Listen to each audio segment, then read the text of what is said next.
Bonsoir à tous. Bonsoir tout le Merci de monde. nous avoir rejoints. Est-ce que l'un d'entre vous peut me confirmer dans le chat que vous nous entendez bien?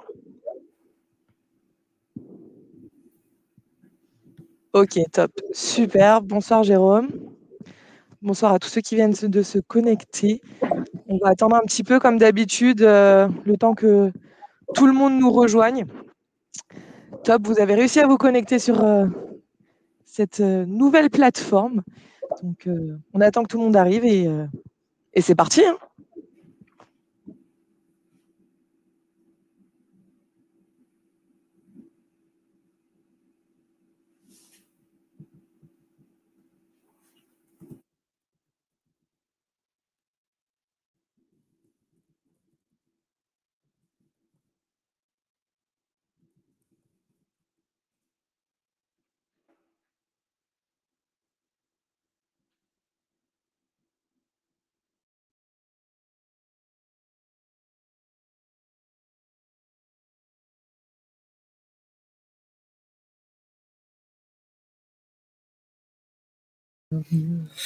Eh bien, bonsoir à tous. Merci en tout cas je vois que ça continue d'arriver tranquillement. Donc on va lancer tout doucement les hostilités. L'idée, c'est de pouvoir poursuivre un petit peu notre projet de la Comet BIM sur 2021. Je vais vous faire un petit previously quand même pour ceux qui n'étaient pas forcément dans les précédents événements. L'idée, comme on passe sur ce nouveau format et qui va être un format qui va nous permettre également de pouvoir avoir des replays, je vais faire des présentations assez globales de manière générale et puis qui sont peut-être connues de tous. Mais déjà, qui on est, Extia. Extia, j'attends un peu. Ok, j'attends. Je me fais freiner. On va attendre que les derniers se connectent quand même, parce que là, on est une trentaine, il y avait un peu plus d'inscrits. On va laisser la chance de tout le monde d'arriver en temps et en heure. Et après, je suis sûre que tu nous raconteras des trucs hyper intéressants.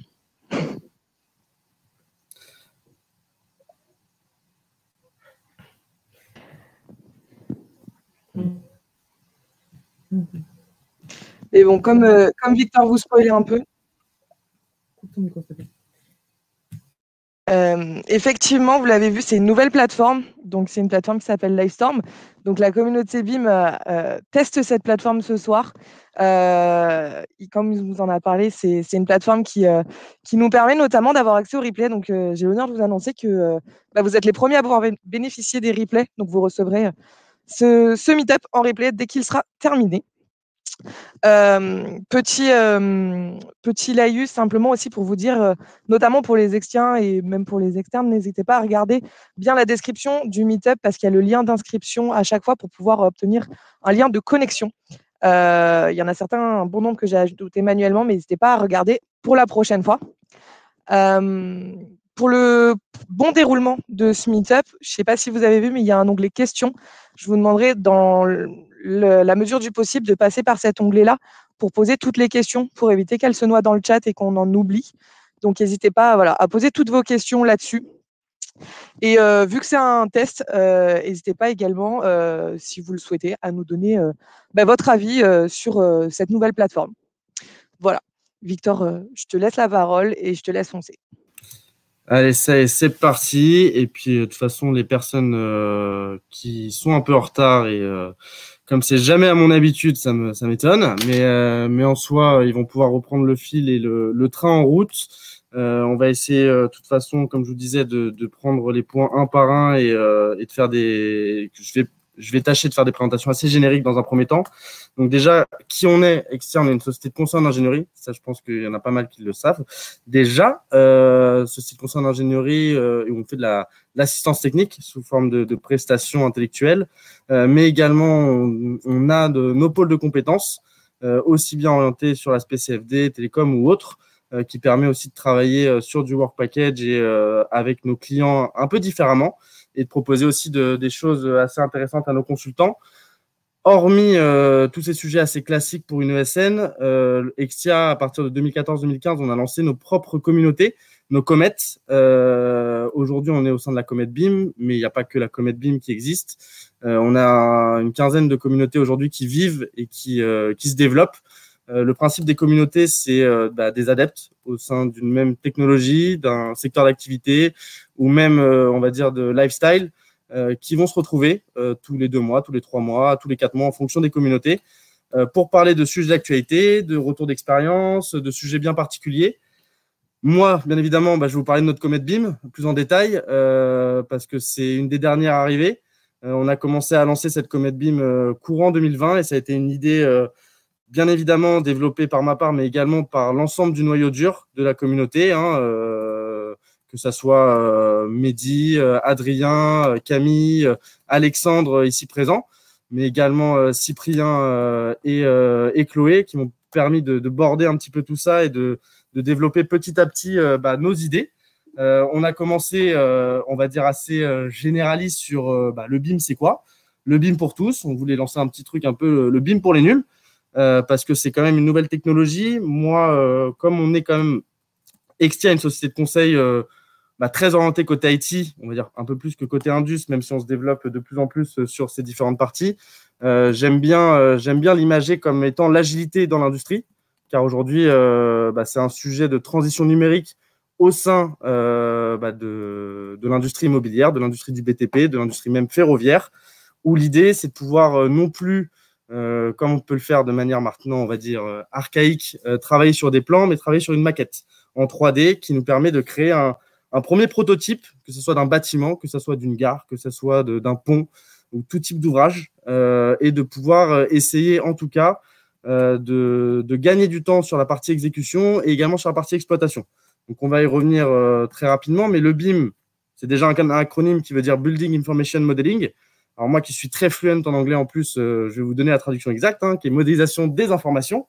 Donc, très intéressant parce que finalement, on se rend compte que le BIM, c'est une maquette qu'on va construire. Donc, bon, c'est de la modélisation, c'est de la visualisation. Ça permet à chacun d'y voir un peu plus clair que sur du plan 2D, on va dire. Mais l'idée, c'est aussi d'intégrer de la data et de la donnée qui va nous permettre d'avoir une meilleure exploitation de notre bâtiment ou de notre ouvrage. Donc, c'est une méthode de travail basée sur la collaboration autour de toute cette maquette numérique. Et en fait, dans un processus de conception BIM, chaque acteur de la construction va utiliser cette maquette. Et ça, on va vous le démontrer de par aussi notre projet Comet BIM autour de la cafétéria d'Extia. Et cette maquette est initialement conçue par l'architecte qui en tire les informations dont il a besoin pour son métier. Et après, chaque intervenant va intégrer sa spécialité, on va dire. En retour, l'idée, c'est d'alimenter la maquette par de nouvelles informations pour aboutir au final à un objet virtuel, parfaitement représentatif de la construction. Donc, c'est ce que je vous disais, c'est un vrai prototype. Et la maquette numérique va être actualisée tout au long de la vie de l'ouvrage, de la conception à la construction, de la livraison à sa déconstruction, en passant par son exploitation. Donc, le maître d'ouvrage, représenté par Cyprien, alors je vais vous réexpliquer un petit peu tout ça, mais c'est lui qui représente Extia, comme on est parti sur le projet de la cafétéria du 2e étage de la cristallerie, en se disant que ça pouvait parler à tous les Extiens, dispose du coup directement d'un véritable avatar virtuel de l'ouvrage et cet outil de gestion et d'optimisation tout au long de la vie du bâtiment finalement. Donc finalement, on va appeler cette maquette numérique d'un ouvrage 3D, ça va comprendre toutes les caractéristiques géométriques, donc toutes les coupes, les plans, les élévations et des renseignements également sur la nature de tous les objets. Donc ça peut aller de la composition, de la propriété physique, mécanique, comportementale, etc.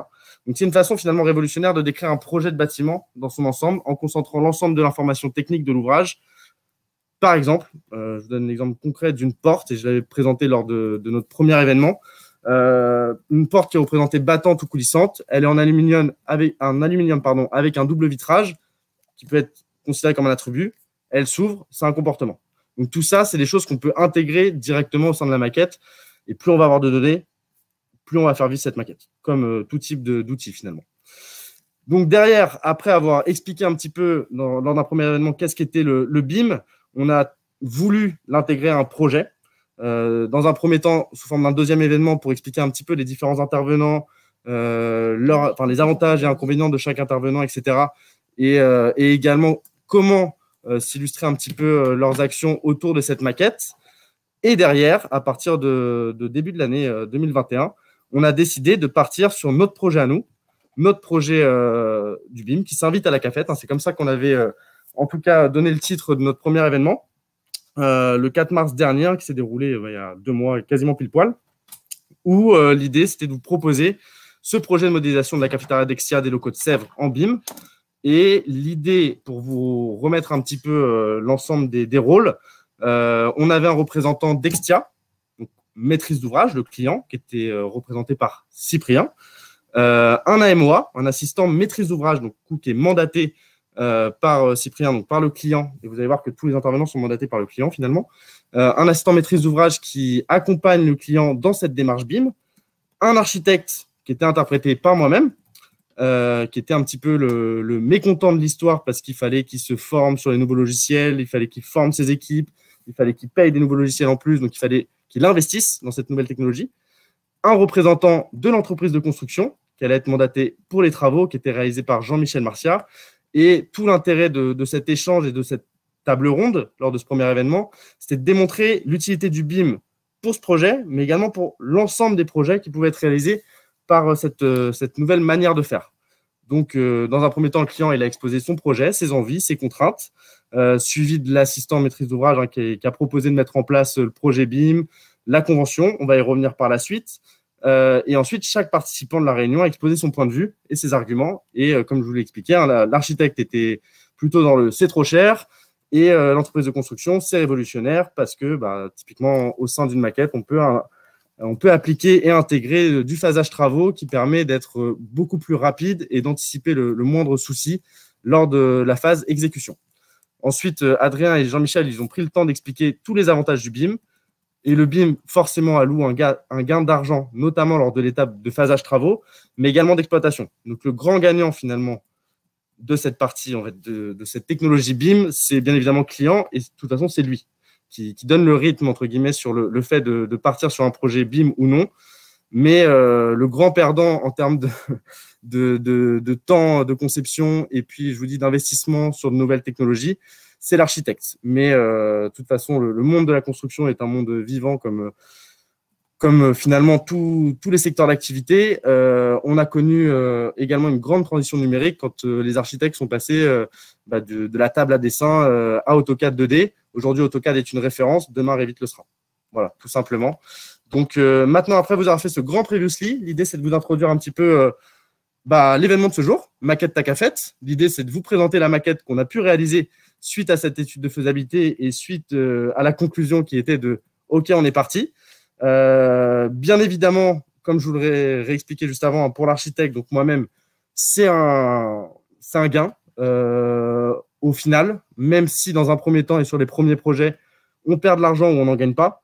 L'idée, c'est sur le deuxième ou le troisième ou le quatrième, on sera forcément plus rapide, on n'aura plus les logiciels à acheter parce qu'on les a déjà, et on n'aura plus à former les gens parce que les gens, plus ils vont travailler dessus, plus ils vont être compétents et ils vont être rapides dans l'utilisation des différents logiciels. Donc, pour reprendre un petit peu ce qu'on pouvait se dire avec Adrien, c'est surtout une histoire de ratio où une personne qui débute comparée à une personne qui, on va dire, est opérationnelle sur les outils et sur la techno, on a un ratio de 4 quand même.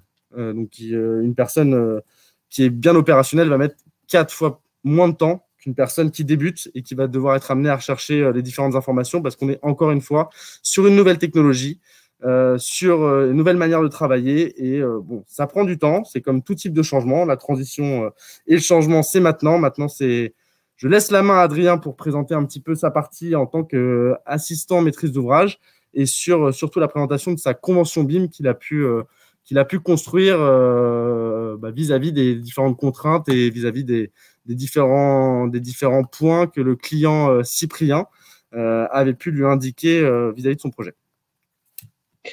Bonjour à tous. Je me présente, Adrien Pierson, je suis principalement coordinateur BIM.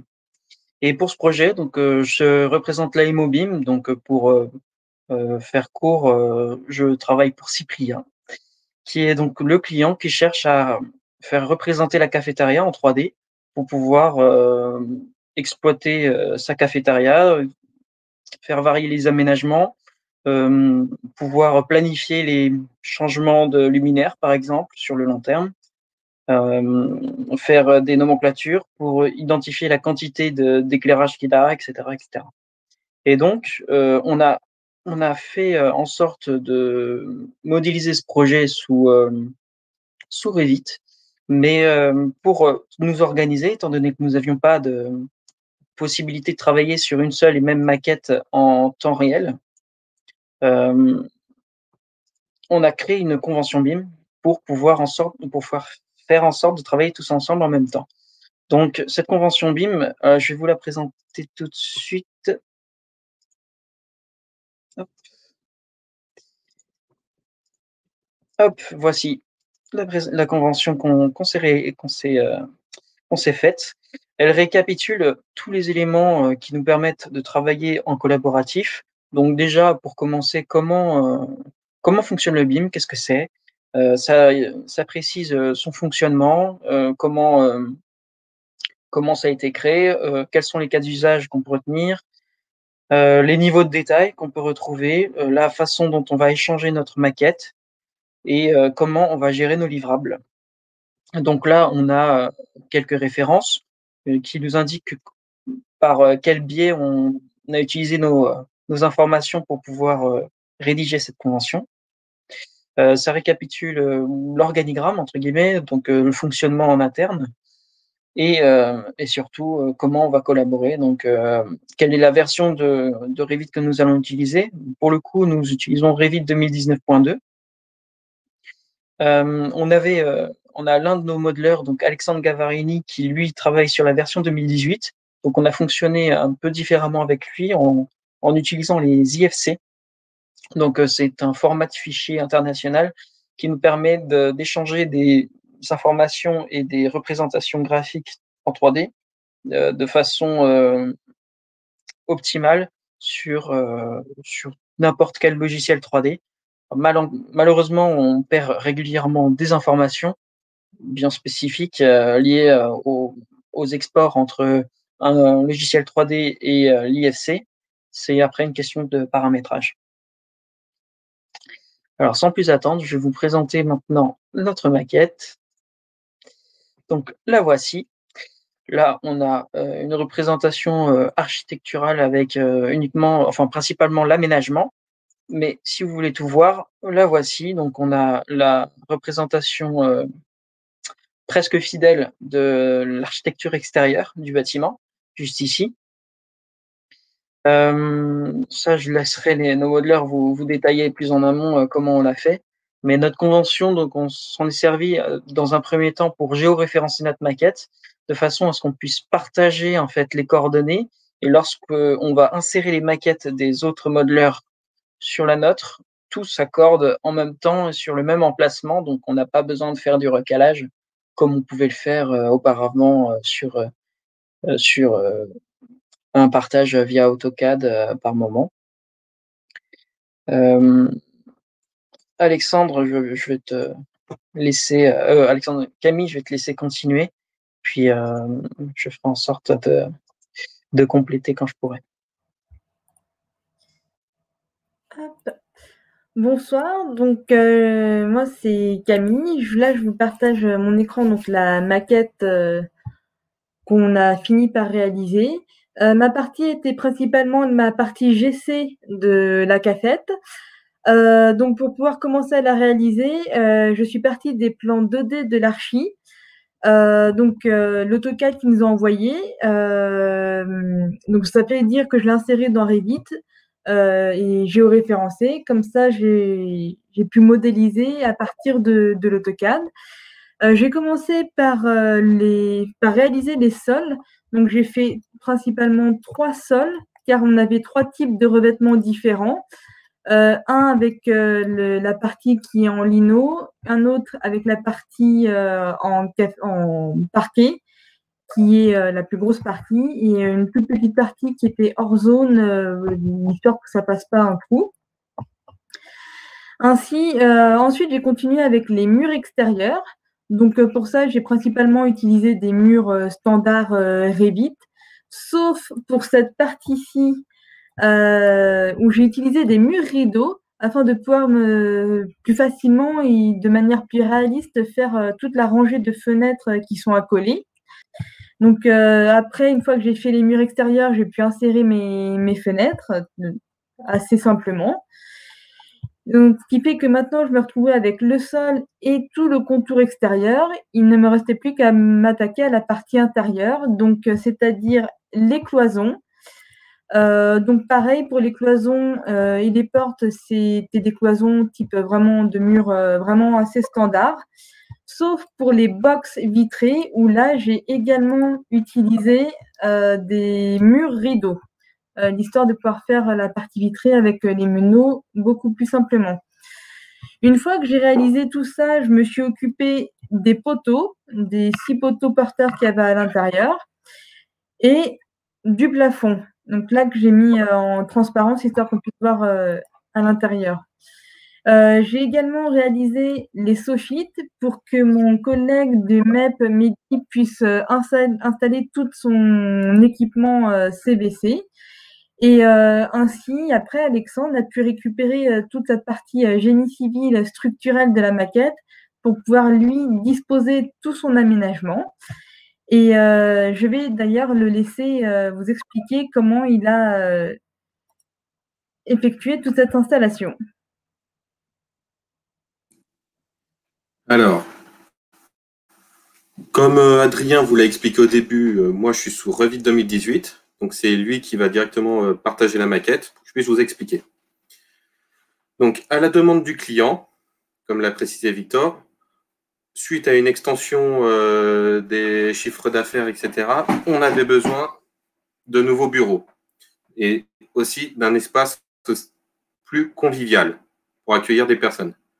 Donc, dans la maquette que nous avons réalisée, la partie nord que vous voyez en haut, il y a des bureaux individuels et un bureau de réunion avec un vidéoprojecteur pour qu'on puisse exposer.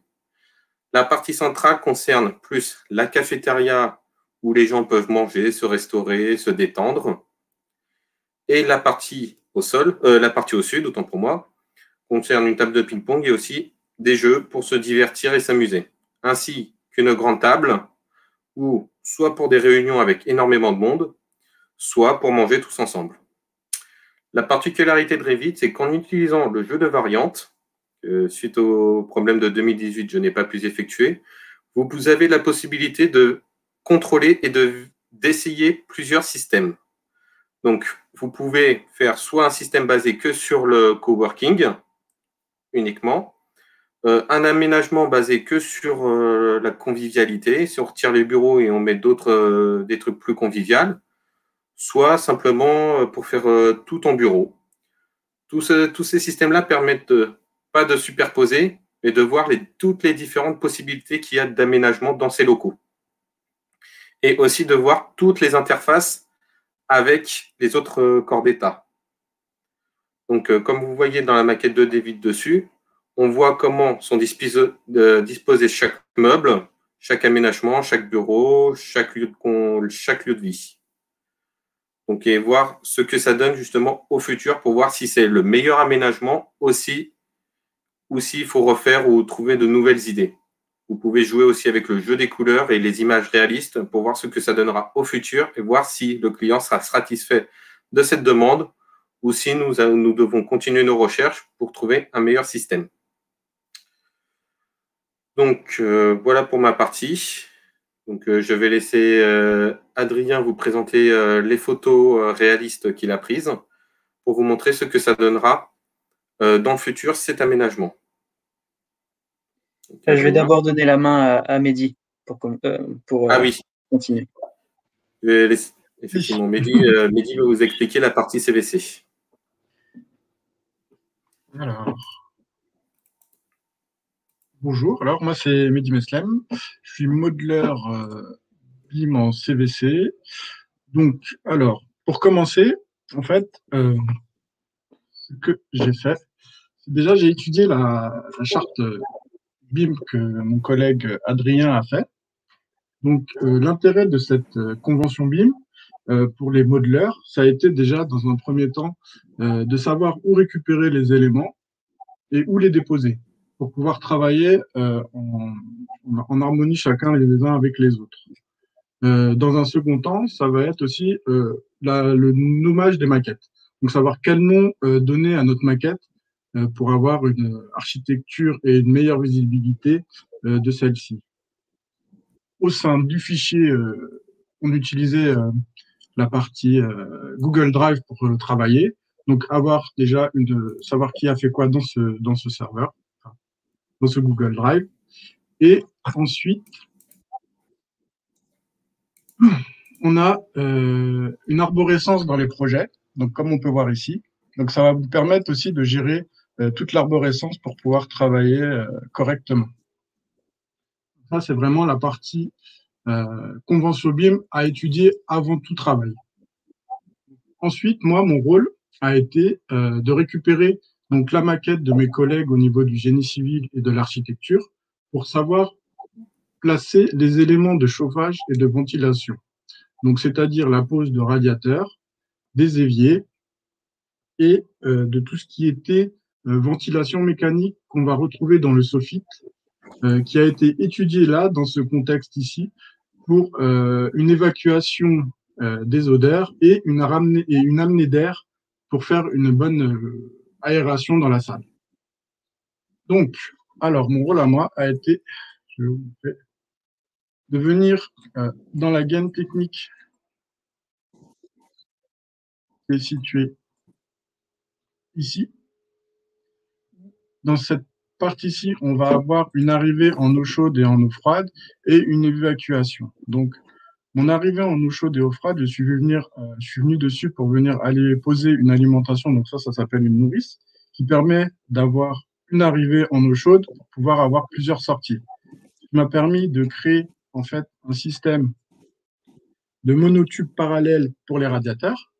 Donc, comme on peut voir ici, le rouge et le bleu. Donc rouge, c'est le chaud, bleu, c'est le froid. Ça va venir alimenter tous mes radiateurs, qui sont situés sous les fenêtres en général pour éviter les ponts thermiques. C'est une réglementation de ce qui est le plus lambda. À la suite de ça, je suis venu poser une alimentation pour mes éviers, ainsi que l'évacuation de ceux-ci pour arriver dans la partie eau usée qui se trouve dans la gamme technique. À la suite de ça, j'ai fait mon réseau d'extraction d'air. Donc, comme on peut voir ici, on a vraiment l'architecte a créé une zone, on va dire, une zone principale de cuisine et la zone où il y a les activités autres. Donc, cette partie-là a dû être étudiée différemment des autres parties où, comme je vous l'ai dit, il va falloir extraire tout ce qui est odeur et autres. Donc, dans cette partie-là, on a notre premier réseau ici. Donc, cette partie-ci, ça va être représenté. Toute cette zone-là, c'est bien cette zone ici. Je vous situe un peu. Voilà. Donc, on a notre réseau qui va venir faire l'extraction de ce côté-ci, de la partie cuisine. Et qui dit extraction dit amenée d'air. Donc, tout le second réseau va venir renouveler l'air dans tout le reste de la cafétéria. On a créé cette partie-ci dans des soffites parce que l'aspect technique faisait que, en fait, dans notre cafétéria, on n'avait pas assez de hauteur sous plafond. Donc, on a été obligé de faire un décaissé, donc ce qu'on appelle la soffite, pour pouvoir venir poser nos gaines qui ont une certaine hauteur.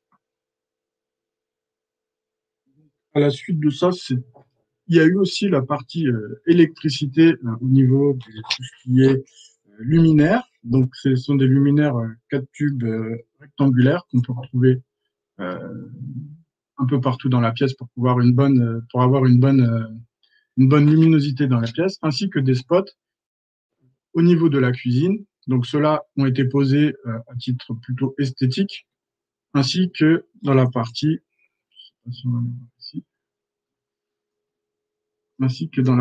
donc ici, on va en retrouver au niveau du passage du cheminement piéton, dirais-je, pour avoir une luminosité sur le circuit, sur le cheminement piéton. Donc, je vais redonner la parole à mon ami Adrien, qui lui va vous montrer un peu ce qu'on peut faire au niveau rendu visuel ce coup-ci. Il vous expliquera et vous montrera de jolies choses. Adrien, je te laisse la main. Alors, oui, excusez-moi, je répondais dans le chat. Oui, alors je vais vous montrer un rendu avec le réaliste avec le temps qu'on a pu passer sur le logiciel. Donc, nous avons réalisé des visites virtuelles. Donc, ces visites virtuelles nous permettent en fait de nous déplacer dans la maquette tout en voyant à peu près ce que nous avons modélisé. Là, c'est une visite virtuelle classique. Et après, nous avons le rendu, donc avec tout ce qui est éclairage, etc. Bon, pour le coup, nous n'avions pas été plus en détail dans l'explication de l'éclairage en fait des spots et des luminaires rectangulaires. Donc, nous avons quelque chose d'assez générique, puisqu'on n'a pas davantage amélioré en fait la diffusion de lumière, etc., les textures. Là, c'est ce que vous avez, c'est un rendu brouillon euh, de, euh, de la visite virtuelle. Donc, si on augmente la qualité, bien entendu, ça prend plus de temps en termes de calcul pour l'ordinateur. Là, ce rendu-là, ça prend environ 1 minute à être généré. Si vous augmentez à un rendu moyen en termes de texture, cela va prendre plutôt 5 minutes. Et si on prend un rendu haute qualité, par exemple pour une diffusion à l'échelle du public, pour une présentation de projet, là, on va rentrer plutôt dans l'ordre de l'heure, juste pour représenter cette vision avec, bien entendu, des réglages spécifiques sur nos textures. Donc là, en voici une. Donc c'est par rapport à la cafétéria, ce que vous veniez de voir, c'est cette zone-là. J'en ai d'autres, j'en ai réalisé quelques-unes pour visualiser à peu près à quoi ça ressemblait. Donc vous voyez que les lumières, tout est à peu près orange du fait que l'éclairage n'a pas été tout à fait amélioré au maximum de ses performances. Mais avec le rendu réaliste, on peut tout de suite voir où est-ce qu'on se trouve. Donc nous, en tant qu'Extiens, après avoir passé de nombreuses soirées à cet endroit, on reconnaît très très bien où est-ce qu'on se trouve et comment c'est fait. Donc là, comme vous pouvez le constater, on est juste à côté de la table de ping-pong et on voit à peu près la salle de réunion, là où on va où on présentait nos meet-up il y a encore pas si longtemps. Alors, pour faire ceci, en fait, Revit, en soi, c'est pas spécialement fait pour faire du rendu graphique et encore moins pour le représenter à l'échelle publique. Généralement, on utilise des compléments à Revit pour pouvoir faire ça, parce qu'on va avoir des textures différentes, on peut rajouter des aspects lustrés bien plus poussés sur les objets, des ombrages, des reflets. Et donc, on utilisera dans la plupart du temps, dans ce que j'ai pu voir, Lumion, il y a Archicad qui peut le faire. On peut avoir aussi Artlantis. Enfin, il y en a énormément. Engine 4D, Blender, comme le disait Jérôme il n'y a pas longtemps dans le chat. Voilà, donc voici à quoi ressemble notre cafétéria. On va essayer d'améliorer cette maquette pour nos futurs meet-up, bien entendu. Si vous avez des questions, n'hésitez surtout pas. On est là pour ça.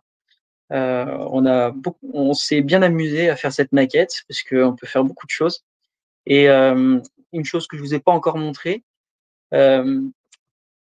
l'objectif principal avec ce genre de maquette, c'est qu'on peut réaliser des nomenclatures. Donc faire sortir tout ce que nous avons dans notre maquette pour pouvoir faire nos quantitatifs, des PGF, études de puissance, d'éclairage, etc. Là, donc, je vous montre juste la nomenclature des luminaires, par exemple. Donc, on a 2 types de luminaires dans notre maquette. On a la quantité pour chacun d'entre eux, la puissance. Ce qui est bien, c'est que dans l'onglet Analyser, que l'on retrouve ici, on peut réaliser des bilans de puissance, on peut réaliser des études sur les zones, donc au niveau des zones de passage, on peut réaliser des analyses thermiques, des analyses acoustiques avec certains compléments. Il y a les études de charge d'un point de vue structurel.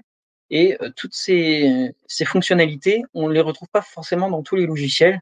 Et c'est extrêmement pratique parce que en l'espace, le modeler, d'un point de vue habituel, il va faire ses dessins, il va faire toute sa modélisation, mais derrière, on va avoir des ingénieurs structure en plus qui vont devoir refaire une modélisation 3D de la structure pour faire leurs calculs. On va avoir besoin de faire appel à des ingénieurs thermiciens en plus pour pouvoir faire l'étude thermique. Donc, refaire à nouveau soit un modèle 3D, soit renseigner via des logiciels tels que Perenou, Climawin, toutes les parois, etc. Et donc, c'est du temps en fait qu'on peut économiser via une seule maquette numérique avec la modélisation faite par une seule et même personne. Et c'est quelque chose en fait qui est vraiment très puissant parce que sur le long terme, on peut économiser des journées entières, des semaines, voire même des mois d'études grâce à une maquette numérique.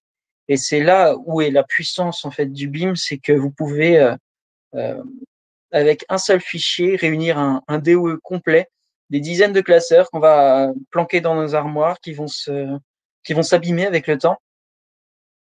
Et au lieu de ça, maintenant, on va pouvoir faire des économies autant sur la gestion de notre patrimoine, autant sur la planification des travaux, puisque là, vous le voyez à l'écran, vous n'avez que 4 caractéristiques, mais on peut très bien en ajouter d'autres. On va avoir les coefficients d'utilisation, donc qui vont nous permettre d'estimer la durée de vie de notre ampoule au-delà du temps estimé de base. Donc, dans combien de temps on va pouvoir la changer? On va avoir des données électriques, on va avoir le taux d'éclairement, on va avoir l'efficacité, les lumens, et tous ces paramètres peuvent être réglables à souhait. Voilà, j'espère que j'ai été clair. Si jamais vous avez des questions, n'hésitez surtout pas, on est là. Alors, moi, sur mon propre PC, j'ai une RAM de 32 Go, mais si vous avez une très bonne RAM et une carte graphique très mauvaise, ça sert à rien. Une mémoire RAM de 16 Go suffit largement.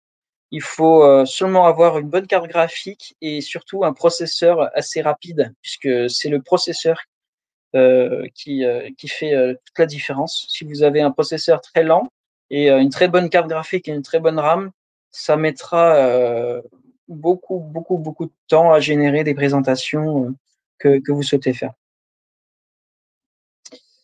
Alors, je vais essayer. Pour compléter ce que tu dis, il faut un processeur qui travaille plus en monocœur. i7 10e génération, s'il travaille mieux en monocœur, il fera l'affaire. En fait, il faut que ça travaille en monocœur. Que ton processeur aille haut dans les hertz en monocœur qui génère en fait par exemple un i7 avec en ce moment c'est i7, il y a combien de cœurs? Et 6 cœurs, j'ai un 32 cœurs, mais en soi, Revit n'utilisera jamais plus de 2 cœurs. Voilà. Il prendra la première en général. Il est bridé par Autodesk. En soi, pour répondre concrètement, en fait, c'est surtout la fréquence d'échange, les Hertz, donc un processeur au moins à 3 Hertz. Et pour les cartes graphiques, il faut des cartes spécialisées Autodesk, pas les cartes gaming qu'on puisse trouver. Parce que j'ai des cartes gaming, mais c'est pas suffisant. Enfin, elles ne sont pas spécialisées dans ce système de calcul. Vu que Revit et ces systèmes-là sont basés sur l'analytique, le détail des traits au millimètre, il faut des cartes graphiques spécialisées pour ce genre de calcul. C'est les NVIDIA P200, P400. C'est ça. Mais tout dépend aussi de la puissance que vous lui demandez. Car Revit est un programme énergivore. Donc, plus vous allez en demander, plus il devra consommer. Donc, sur des petits projets, comme le dit Adrien, même du 16 Go de RAM ou des cartes graphiques à 8 Go, il n'y a pas de problème. Mais sur des projets qui vont demander beaucoup plus de puissance, où on atteint des dossiers qui peuvent frôler le giga, voire plus, il vous faudra des configurations, mais des PC à plus de 10 000 € pour que ça puisse tenir. Parce que sinon, vous serez incapable de gérer. Plus vous allez rentrer dans le détail, plus le projet sera gros, plus il va vous falloir de puissance derrière. C'est un cercle vicieux, mais plus vous en demandez, plus il vous en faudra. Ok. C'est juste une chose. Tu veux finir? Ouais, non, en fait, il y a une question qui n'a pas été répondue. Ouais, sur celle le format de SQL. Maxime. Je te laisse Ouais. répondre, Lydie. Ok, Maxime Boutry, pour ta réponse au format STL, en fait, sa question, c'était de savoir si on pouvait utiliser Revit pour sortir des plans pour des imprimantes 3D. Donc, ça se fait sur les dernières versions de Revit, à partir de Revit 2018 ou 2019, où là, il faut rajouter un add-on qui va te permettre d'exporter justement ce fichier STL de ta maquette Revit. Voilà.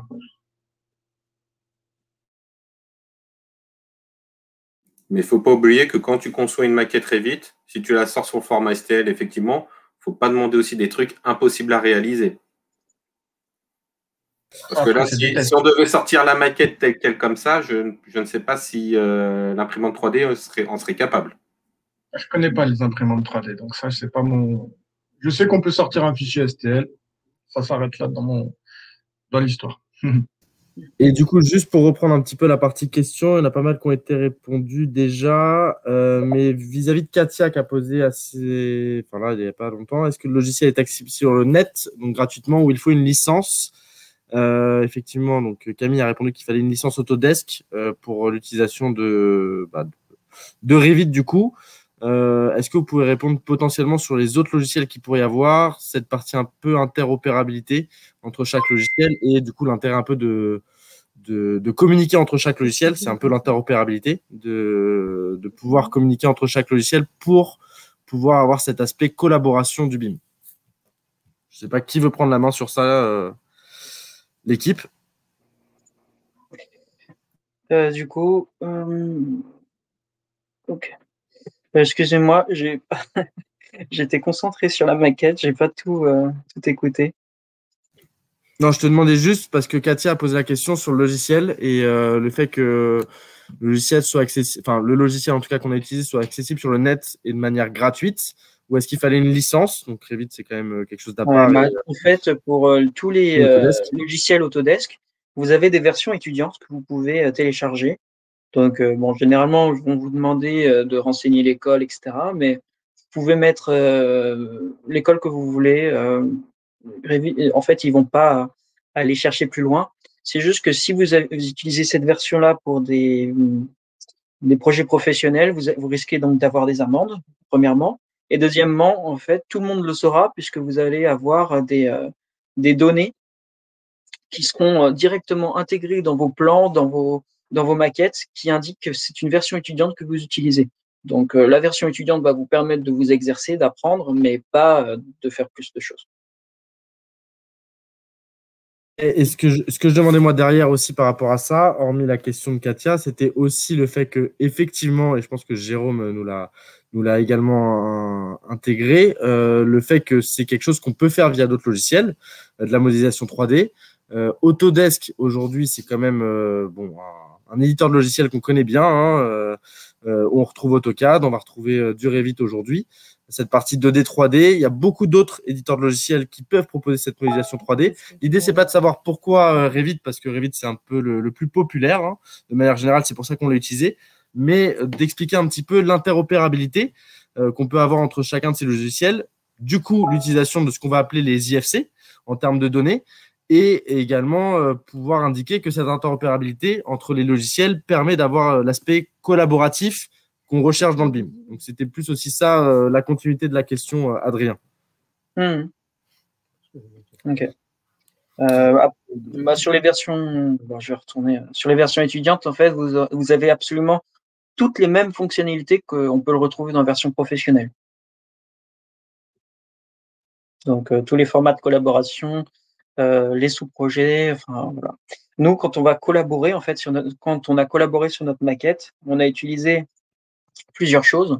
Donc, on a l'aspect collaboratif où, en fait, on a des sous-projets. Chaque intervenant a son sous-projet, chaque modeleur. Et ensuite, on va avoir aussi le sous-projet, final, entre guillemets, de notre réalisation. Donc, on s'est organisé de la sorte. C'est que, étant donné qu'on ne travaille pas sur la même maquette en même temps, donc on a lié nos maquettes pour que ça fasse en une seule, on ait le lien de tout le monde. Et après, on a attaché en fait les informations de chacun pour faire en sorte que ça fasse une seule et même maquette. Étant donné que c'était pas un gros projet, il était tout à fait possible de le faire et ça nécessitait pas d'avoir une maquette de plus de 200 mégaoctets. Généralement, on se limite à 150 mégaoctets parce qu'au-delà, ça, on a un certain lag, entre guillemets, de la modélisation. Ça prend plus de temps à faire un mouvement car on va avoir une génération graphique plus lente, pardon. Il y a possibilité, bien entendu, d'optimiser ceci, donc avec des réglages Windows et aussi des réglages dans les options de Revit. C'est un peu plus poussé pour le coup, mais c'est tout à fait possible. On va avoir dans la collaboration d'autres logiciels qui sont liés à Revit directement. Donc, on va avoir un logiciel qui s'appelle Work Sharing Monitor. Donc, c'est très utile lorsqu'on est à plusieurs personnes sur la même maquette. Ça nous permet de voir qui est en train de travailler avec nous sur cette maquette, qui est en train de la sauvegarder et qui a fait la dernière sauvegarde. On va avoir aussi un communicator. Donc, c'est un peu comme un chat comme WhatsApp, si vous voulez, mais en direct dans la maquette qui nous permet en même temps de savoir à quel moment telle personne travaille sur tel sujet. C'est très utile lorsqu'on est à distance. On ne travaille pas tous dans le même bureau, mais sur la même maquette. Ok, super. Merci pour les informations complémentaires. Je ne sais pas s'il y a d'autres questions, que ce soit de manière générale, des questions sur la maquette, sur comment ont pu être faits les différents, que ce soit sur la partie structure, sur la partie architecture, sur la partie MEP.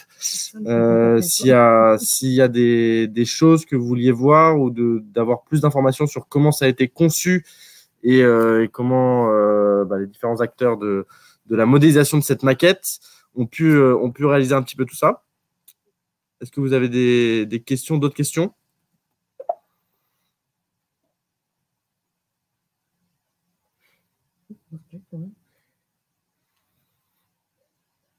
Jérôme, tu veux qu'on t'envoie la maquette?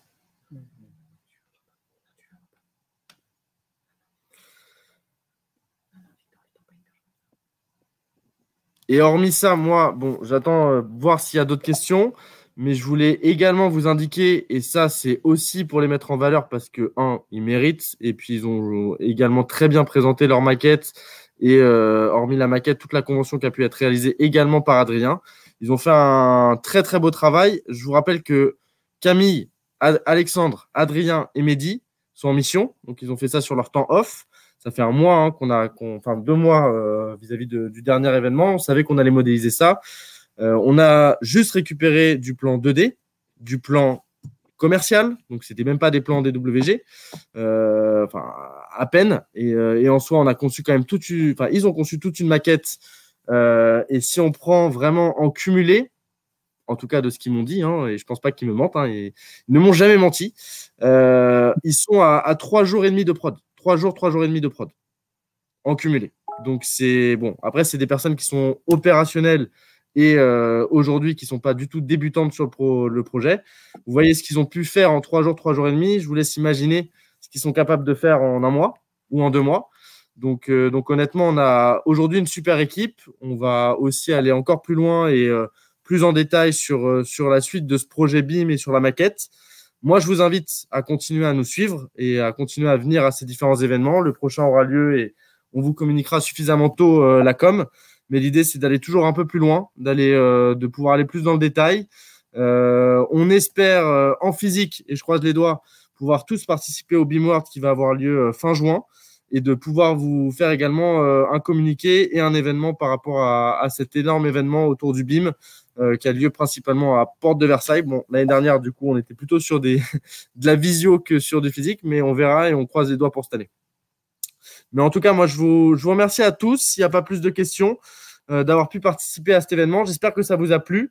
J'espère que vous avez pu reconnaître un peu la cafétéria, mais je pense que c'est suffisamment ressemblant pour que ça soit plus un secret pour personne. Les gens qui connaissent pas la cafétéria, vous l'avez découverte. Ça, c'est un gros atout. Et puis, je vous invite à venir chez nous pour pouvoir confirmer un petit peu ce visu et ce visuel de maquette. Mais encore une fois, merci à tous. Et puis, je vous donne rendez-vous pour le prochain événement. Merci, au revoir. Merci. Merci Au à revoir. tous. Et du coup, je vous souhaite une très bonne soirée et rendez-vous au prochain événement BIM. Et n'hésitez pas à suivre les autres événements des Comètes by Extia. Bonne soirée à tous. Bonne Bonne soirée. soirée. Bonne soirée à tous.